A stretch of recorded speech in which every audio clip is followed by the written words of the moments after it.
Hola alumnos de SICOM cuarto, como les publiqué en el video, les va a dar clases semipresenciales, por así decirlo. No son semipresenciales, sino que yo estoy al frente de un pizarrón con cierto contenido, el cual se los voy a explicar para que ustedes lo entiendan, pero eso no quita que no hagan ustedes actividades para que no se sientan tan aburridos en esta cuarentena.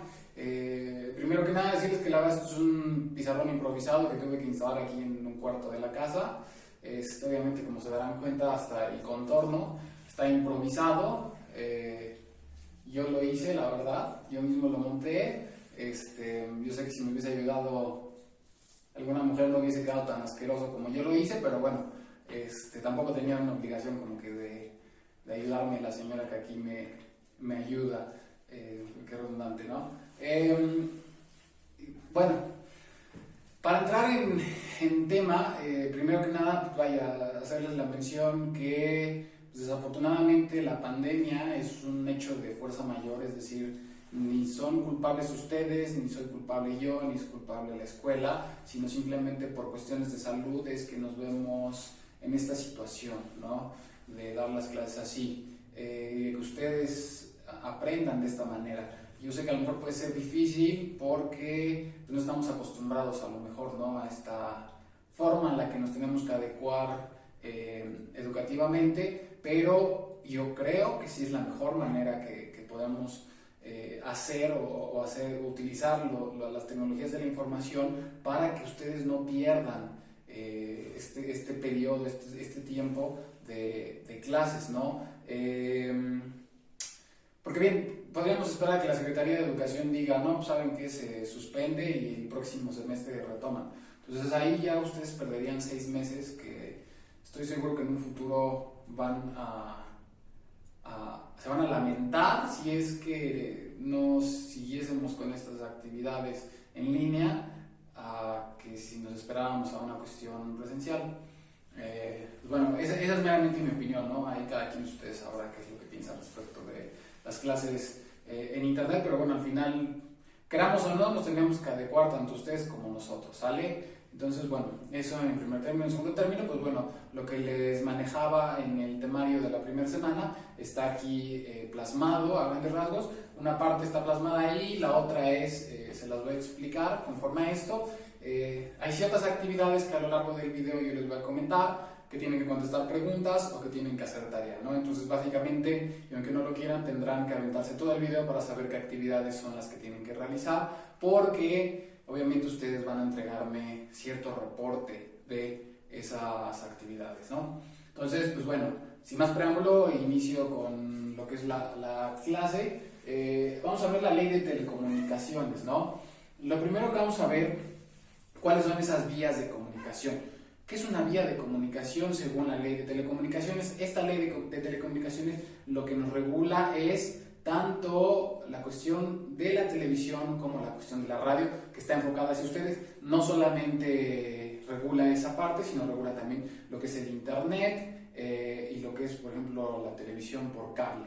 Pero, bueno, entendiendo que ustedes son de ciencias de la comunicación, van más encaminados a lo que es la televisión y la radiodifusión, ¿sale? Entonces, la ley de telecomunicaciones nos dice que las vías de comunicación son de interés y utilidad pública. ¿Qué significa esto? Que básicamente todo lo que tiene que ver con telecomunicaciones pertenece de alguna manera al Estado, o el Estado es quien las va a regular o quien va a vigilar a quién se le otorga una concesión, cómo la está utilizando, por X, Y o Z. Básicamente, digamos que todas las telecomunicaciones, televisión y radio está regulado por el gobierno y es el gobierno quien es dueño de esa forma o de esas vías de comunicación. ¿Qué sucede cuando hay ataques a las vías de comunicación? Automáticamente se vuelve un delito federal. ¿Qué significa? Si alguien ataca una estación de radio, está cometiendo un delito federal. Si alguien rompe el cable mediante el cual se transmite la televisión por cable, es un delito federal. Incluso, no sé si algunos de ustedes tienen televisión por cable, sabrán que compartir el cable con el vecino es un delito también federal. Entonces, todo lo que tiene que ver con las vías de comunicación son delitos federales. Muy bien, ¿qué son las vías de comunicación? Es todo aquello que es transmitido por el espectro radioeléctrico. ¿Qué es el espectro radioeléctrico? Aquellos medios mediante los cuales nosotros podemos transmitir internet, televisión, cable, imágenes, es decir, todo por donde circula la información o donde hay comunicación es considerado dentro del espectro radioeléctrico. ¿Sale? Obviamente, lo que les comentaba, al ser regulado por el Estado y ser, digamos, casi propiedad del Estado, todo es considerado como una red pública. Todo. Es decir, así tengamos, por ejemplo, ESPN, que es un canal privado porque se tiene que pagar para acceder a él, al final la transmisión que se realiza en México corresponde al Estado y es como propiedad del Estado mexicano, ¿sale? Igual que lo que son las estaciones de radiodifusión, todas las estaciones de radiodifusión, sea cual sea el contenido, pertenecen o están reguladas por lo que es el gobierno mexicano, ¿sale? Muy bien, esa es la primera parte. En cuanto a la segunda parte, ¿cuáles son los organismos que se encargan de regular las telecomunicaciones? Tenemos dos organismos. El primero es el Instituto Federal de Telecomunicaciones, que está abreviado de esta manera, el cual es un organismo autónomo. Como primera actividad o como tarea, lo que van a realizar ustedes es investigar y anotar en su libreta que es un organismo público autónomo, cómo se crean y las características de estos organismos públicos autónomos, ¿sale? El Instituto Federal de Telecomunicaciones lo que hace es regular el espectro radioeléctrico, es decir, él se va a encargar de vigilar, supervisar, de promocionar todo lo que tiene que ver con el espectro radioeléctrico, que es básicamente las formas en las que se transmite la comunicación. Todo, es decir, desde la antena hasta el cable, hasta la forma en la que lo está transmitiendo, todo lo que tiene que ver con telecomunicaciones es por el Instituto Federal de Telecomunicaciones.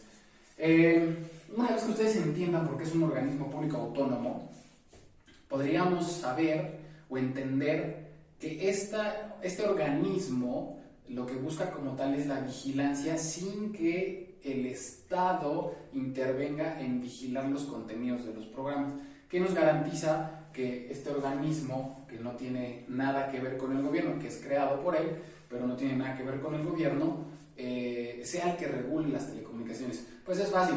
Al tener un organismo que no tiene nada que ver con el gobierno, pues los contenidos no van a estar viciados o con índices o con digamos que con los tintes del gobierno mexicano, es decir, no va a poder meter las manos el gobierno mexicano para mostrarles un contenido que a él le convenga o mostrarles o prohibirles un contenido que no le convenga.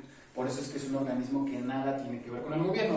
Cuando ustedes encuentren lo que es un organismo público autónomo, entenderán por qué hago lo de las comillas, ¿no? Después tenemos la Secretaría de Comunicaciones y Transportes, que recuerden, esa sí es una secretaría dependiente directamente del gobierno, pertenece al gobierno y literalmente la dirige el gobierno.